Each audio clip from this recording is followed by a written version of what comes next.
Hello বন্ধুরা, আসসালামু আলাইকুম। চলে আসলাম নতুন একটি ভিডিও নিয়ে।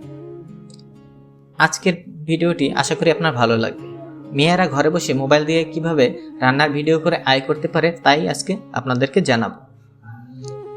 আপনি যদি বাসায় বসে সময় কাটান আর ভাবছেন কি করে মোবাইল দিয়ে টাকা আয় করা যায়, তাহলে এই ভিডিওটি আপনার জন্য। 2026 সাল এমন একটি জায়গা যেখানে যদি আপনার একটি ইউটিউব চ্যানেল না থাকে আর সেখান থেকে যদি আপনার ইনকাম না আসে, তাহলে আপনি এখনও পিছিয়ে আছেন। তাই আজ আমি দেখাবো কিভাবে ঘরে বসে শুধু রান্নার ভিডিও বানিয়ে ইউটিউব থেকে ইনকাম করা যায়। রান্না এমন একটি স্কিল যা সবাই জানে, কিন্তু আপনি কি জানেন এই সাধারণ রান্নার বিষয়ই আপনাকে প্রতি মাসে হাজার হাজার টাকা আয় করতে সাহায্য করতে পারে। আজকাল ইউটিউবে মানুষ নতুন নতুন রেসিপি শিখতে ইউটিউব ব্যবহার করে। আপনি যদি নিয়মিত ভিডিও দেন তাহলে খুব দ্রুত আপনার চ্যানেল গ্রো করবে। তাই আর বসে না থেকে আজই শুরু করুন।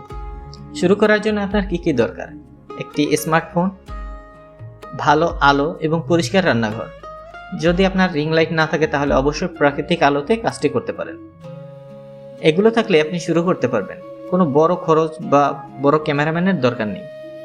ভিডিও বানানোর সময় যেগুলো খেয়াল রাখবেন বা কিভাবে ভিডিওটা বানাবেন। ক্যামেরা সবসময় স্থির রাখার চেষ্টা করুন। ধাপে ধাপে রান্না দেখান। ভিডিও ছোট করুন কিন্তু পরিষ্কার রাখুন। আপনি চাইলে এই ভিডিওতে নিজে ভয়েস দিতে পারেন অথবা পরে ভয়েস ওভার করতে পারেন। যখন আপনার চ্যানেলে 1000 সাবস্ক্রাইব এবং 4000 ঘন্টা ওয়াচ টাইম হবে, তখন আপনি মনিটাইজেশন পাবেন। এরপর আপনার ভিডিওতে বিজ্ঞাপন আসবে এবং সেই বিজ্ঞাপন থেকে আপনার ইনকাম হবে। এছাড়া আপনি স্পন্সরশিপ ভিডিও, প্রোডাক্ট রিভিউ এসব থেকেও ভালো টাকা আয় করতে পারেন। তবে সফল হওয়ার জন্য প্রতিদিন বা নিয়মিত ভিডিও আপলোড করুন। সহজ রেসিপি দিয়ে শুরু করুন, যেখানে অনেক বেশি টাকা খরচ করার প্রয়োজন হবে না। ভিডিও টাইটেল আকর্ষণীয় করুন। সবচেয়ে গুরুত্বপূর্ণ হলো ধৈর্য ধরুন। শুরুতে কম ভিউ আসলেও চালিয়ে যান। আপনি যদি সত্যি ঘরে বসে আয় করতে চান তাহলে আজ থেকেই শুরু করুন আপনার রান্নার ইউটিউব চ্যানেল। ভিডিওটি ভালো লাগলে অবশ্যই লাইক, কমেন্ট, শেয়ার করে পাশে থাকুন। সাবস্ক্রাইব করতে ভুলবেন না। Thank you.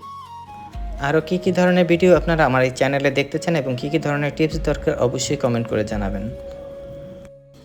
আর বন্ধুরা, ভিডিওটি চলুক, রান্না শেষ হোক, কেউ খাওয়া দাওয়া না করে কিন্তু যাবেন না। আর অবশ্যই জানাবেন যে আজকের রান্নাবান্না কেমন হলো।